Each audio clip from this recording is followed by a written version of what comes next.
Hi, this is Mashnu, and here is an interesting and instructive endgame again. In this position it's white to move, and well, that's quite clear actually, because this knight is attacking the bishop on d3.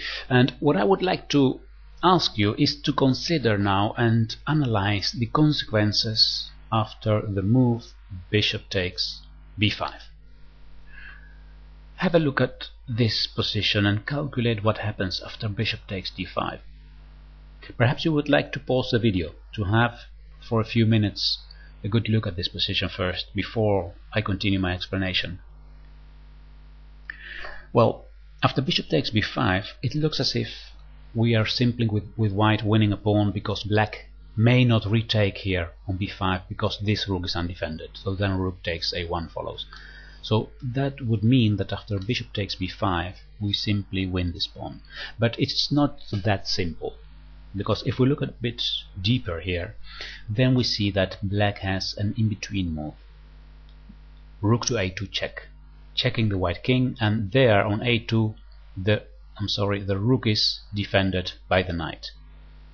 So after the king moves, for example to e3, then a takes b5 is possible. If we stop our analysis right here, we could say bishop takes b5 doesn't work because we lose a piece. In the game, the white player looked even deeper. He didn't stop analyzing right there. He saw a way of achieving a draw in this position, starting with bishop takes b5. And that's exactly what I want to show you now, because there is also a very interesting and important principle that is shown in this example. Let's have a look. Bishop takes b5, rook a2 check, king to a3, and indeed a takes b5. Now here white took the rook on a2 and black took back with the knight. Now the principle that I was talking about, that is shown in this example, is that in an endgame where you have a knight that is defending a pawn, for example, when this pawn will advance to b4, the knight will be defending this pawn. It's actually important that the knight defends the pawn from behind and not in front of it, like in this position. Here we can say that the knight is defending, in that case, the pawn, and it's actually standing in front of the pawn instead of behind. If this knight would have been on a6, the position would be won for black. Now, why it's important to defend a pawn with the knight from behind instead of placing the knight in front of the pawn, it's clearly shown if we look at the next moves. King to d4 played here, king to f4, now king to c5, b4 indeed, and now king to c4.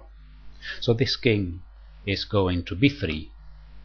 It will attack the knight and attack the pawn at the same time. So if the knight moves, the pawn is taken.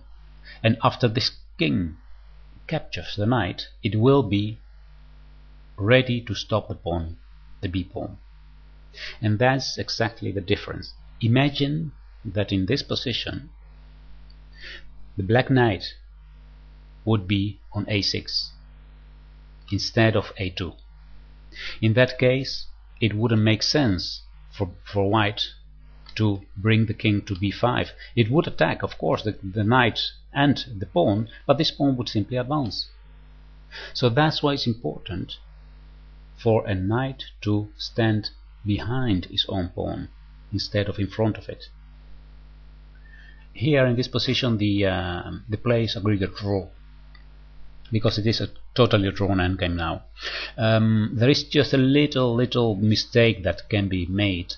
If king to e3 now and the king goes to b3, now black could try king to d3, because if white makes let's say a very stupid mistake by taking the knight on a2, then black plays king to c2 and then the pawn advances. But of course white doesn't take here on a2. In this case we simply play g4 first, and with g4 we force the black king to move back to e4 to try to stop this pawn. And now that the king is far away, we can take with the king on a2. Because of the king f4, we can play king to b3, and we have a total draw. Okay, so I hope you found this instructive, and remember this rule of defending your own pawns with a knight always from behind, not placing the knight in front of the pawn, because that's dangerous. Alright, thank you for watching, and I'll see you next time on YouTube. Goodbye.